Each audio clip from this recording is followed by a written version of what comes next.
আগের দিন আমরা কিছু রিয়াকশন করেছিলাম গ্রুপ 13 এলিমেন্টে, বিশেষত অক্সিজেনের সাথে রিয়াকশন, নাইট্রোজেনের সাথে রিয়াকশন, জলের সাথে। হ্যাঁ, তাহলে আর 2 মিনিট ওয়েট করি, আসবে সব।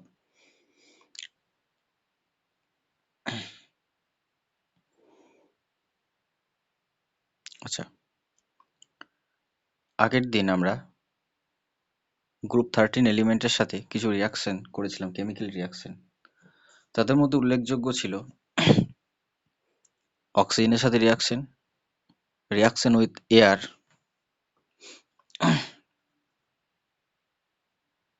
Reaction with air. এয়ার বলতে অক্সিজেন প্লাস নাইট্রোজেনের সাথে রিয়াকশনটা আমরা করেছিলাম।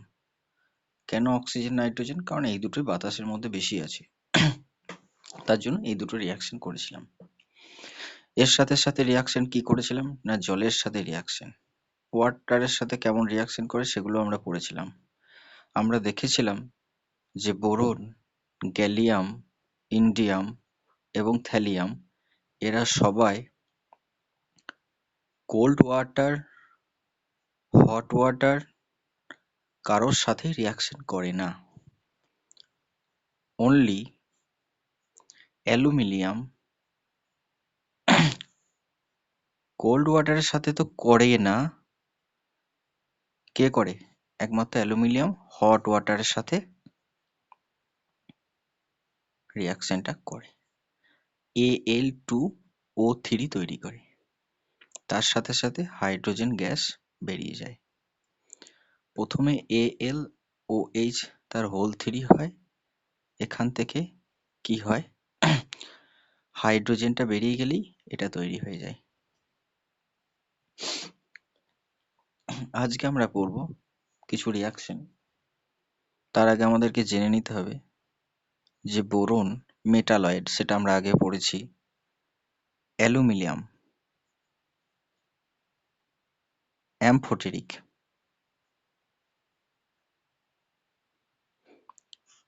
যারা বাংলা মিডিয়ামে আছে তাদের জন্য বলে রাখি এটা উভধর্মী, অর্থাৎ এটাই অ্যাসিড প্লাস বেস, অ্যাসিড এবং ক্ষার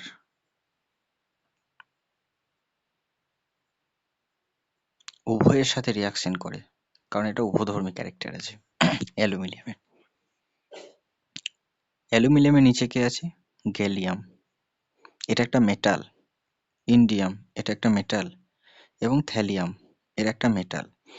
আমরা জানি মেটালগুলো তাদের মধ্যে একটা বেসিক প্রপার্টি থাকে, তার জন্য এরা সবাই অ্যাসিডের সাথে রিয়াকশন করবে, অ্যাসিডের সাথে রিয়াকশন করবে, বেসের সাথে রিয়াকশন করবে না। বেসের সাথে রিয়াকশন করবে না গ্যালিয়াম, ইন্ডিয়াম, থ্যালিয়াম। কারণ মেটালদেরকে আমরা সাধারণত বেসিক প্রপার্টি ধরে দেওয়া হয়, বেসিক প্রপার্টি, তার জন্য এরা অ্যাসিড এর সাথে রিয়াকশন করবে। বেস বেসের সাথে তো রিয়াকশন করবে না, বেস অ্যাসিডের সাথে রিয়াকশন করবে, তার জন্য এরা সবাই অ্যাসিডের সাথে রিয়াকশন করবে। রিয়াকশনের ফলে কি উৎপন্ন হবে সেটা আমরা পরে আসছি। এই প্রসঙ্গে বলে রাখি, এই যে অ্যালুমিনিয়াম অ্যামফোটেরিক, যেটা অ্যাসিড এবং বেসের সাথে রিয়াকশন করবে, দুজনের সাথে রিয়াকশন করবে, এইরকম আরো কিছু এলিমেন্ট রয়েছে, এর সাথে আমি লিখে দিচ্ছি। সেটা হলো টিন, টিনটাকে SN দ্বারা চিহ্নিত করা হয়। আর কি? পিবি, পিবি মানে লেড, লেড। আর কে আছে? জিঙ্ক আর অ্যালুমিনিয়াম। এই যে কিছু আমি এলিমেন্ট লিখলাম, এই এলিমেন্টগুলো এই অ্যামফোটেরিক নেচার আছে, অর্থাৎ এরা অ্যাসিড এবং বেসের সাথে রিয়াকশন করে। তো এরপর আমরা বোরনটাকে আমরা বাদ দিয়েছিলাম। এবার বোরনটাকে আমরা নিয়ে, বোরন সাধারণত ডাইলুট অ্যাসিড বা ডাইলুট ক্ষার যদি আমরা দিই বোরনের সাথে, নর্মাল অ্যাসিড,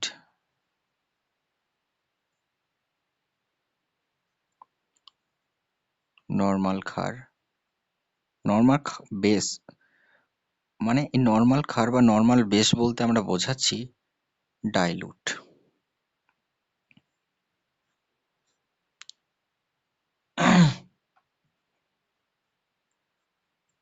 কোনো রিয়াকশন হবে না, কোনো রিয়াকশন হবে না। পরে আসছি কিভাবে কে রিয়াকশন করবে, সমস্ত কিছু আসছি। আগে আমি একটা চ্যাপ্টার ম্যাপ যেটাকে বলা হয়, সেই চ্যাপ্টারে ম্যাপ দিতে চাইছি টপিকটার। বোরন, নর্মাল অ্যাসিড বা নর্মাল ক্ষার ডাইলুট, তাদের সাথে রিয়াকশন করে না।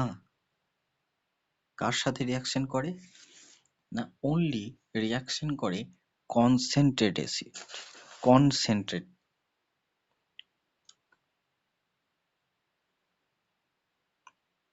কনসেন্ট্রেটেড, বা বাংলা মিডিয়ামে যারা আছিস তাদেরকে কথাটা বলে রাখি, কনসেন্ট্রেট মানে হচ্ছে গাঢ়, এটাকে সিও এনসি এইভাবে লেখা হয়। এইটা লেখা থাকলে সিওএনসি লেখা থাকলে মানে বুঝে নিতে হবে এটা গাঢ় বলা হয়েছে। ঠিক আছে, এবার কি রকম রিয়াকশন করে সেগুলো বিষয়ে আসছে। এটা বোঝা গেছে তো? আশা করি বোঝা গেছে, কিছুই বলিনি তো এখনো। এবার আমরা রিয়াকশনে ঢুকবো, কে কি রকম রিয়াকশন করছে।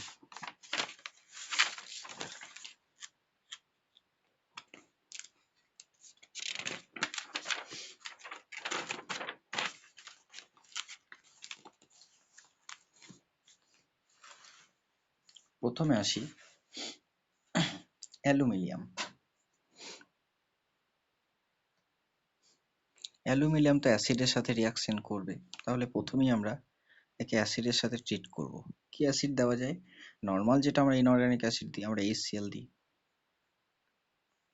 কি রিয়াকশন হবে?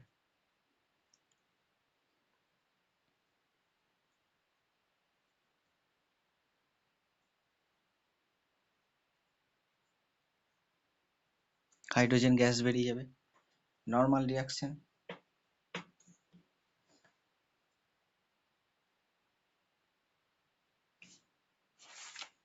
আর কি হবে? এটা বেসের সাথে রিয়াকশন করলে কি হবে?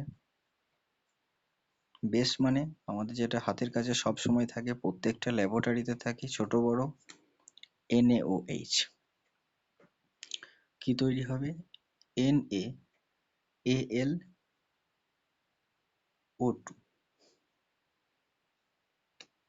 কারণ অ্যালুমিনিয়াম প্লাস 3 অক্সিডেশন স্টেটে থাকে সবসময়, ম্যাক্সিমাম সময়। এটাতে 0 আছে, এটাতে কি হলো? +3 আছে। সোডিয়ামটা +1, অক্সিজেন একটা -2, তাহলে এটা কত হলো? -4। তাহলে এইটা +1, এটা -4, তাহলে পড়ে থাকলো -3।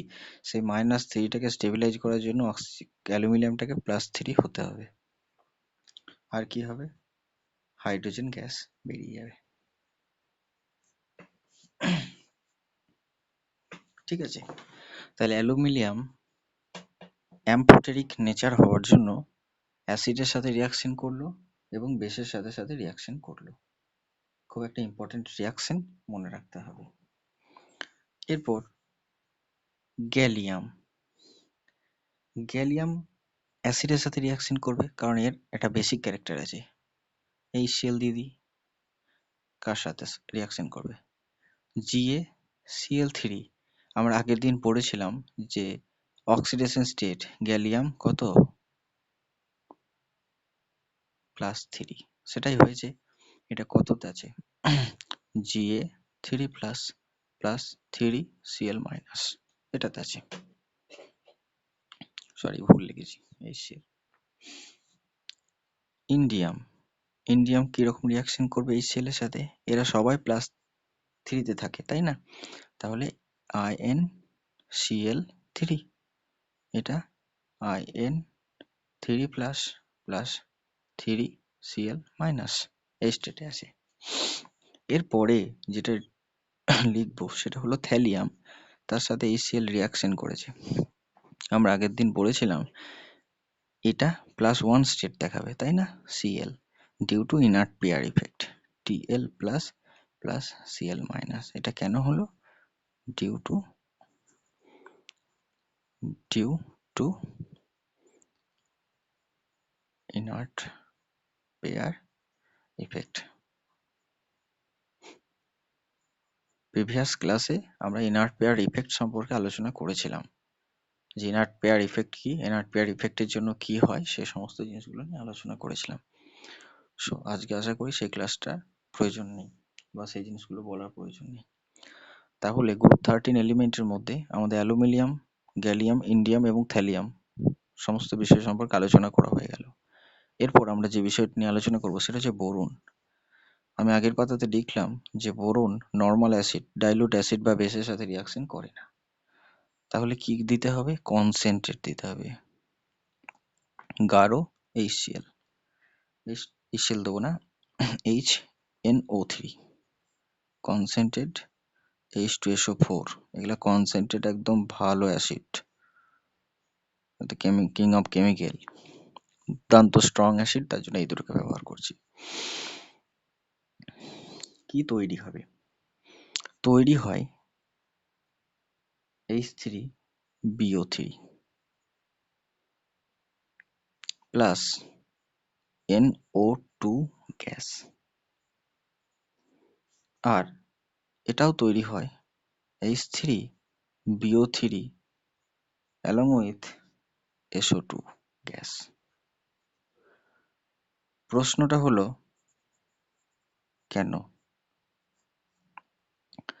এখানে বুঝতে হবে, এখানে অ্যাসিডের সাথে রিয়াকশন করেছি, তার মানে যে অ্যাসিডের সাথে বেসের রিয়াকশন হয়েছে তা নয়।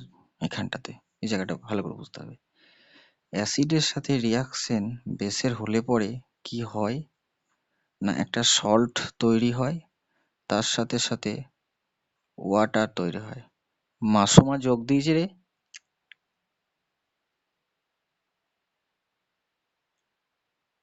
যোগ দিয়েছে রে স্বরলিপি।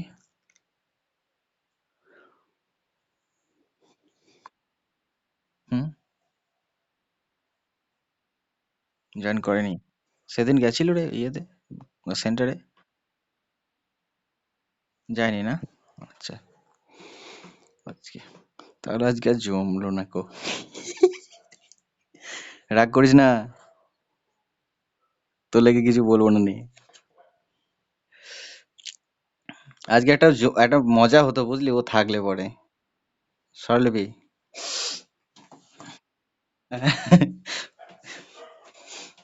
হতো একটা, ও থাকবে সেদিন বলবো। না না না না,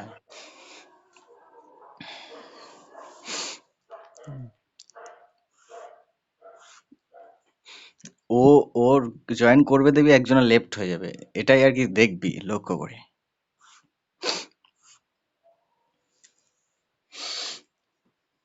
আচ্ছা, এটা অ্যাসিড বেস রিয়াকশন হয়নি, কারণ অ্যাসিড বেস রিয়াকশন হলে পরে জল উৎপন্ন হতো। তাহলে নাইট্রিক অ্যাসিড এবং সালফিউরিক অ্যাসিড এখানে কি হিসাবে কাজ করেছে? অক্সিডাইজিং এজেন্ট হিসাবে কাজ করেছে।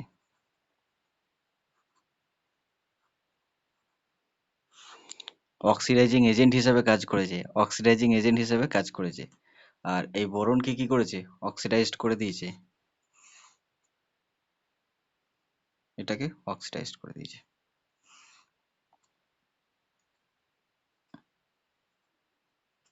এটাকে অক্সিডাইজড করে দিয়েছে, সো এখানে অক্সিডাইজিং এজেন্ট হিসাবে কাজ করেছে।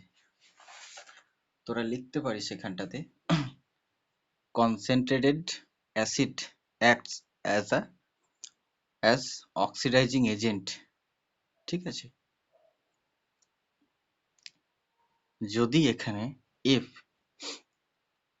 if nitric acid or sulfuric acid would have acted as a acid, then the product কি হতো? প্রোডাক্টটা কি হতো বল? একটা তো ইয়ে তৈরি হতো, তাই না? জল বা হাইড্রোজেন এসব অন্য কিছু তৈরি হতো।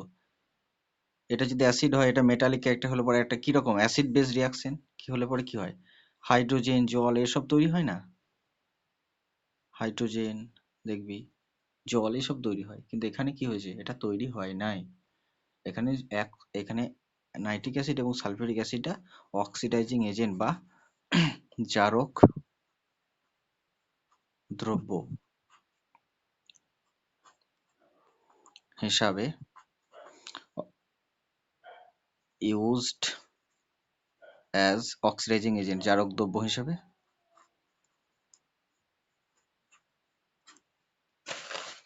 সমর্পিতা আছিস?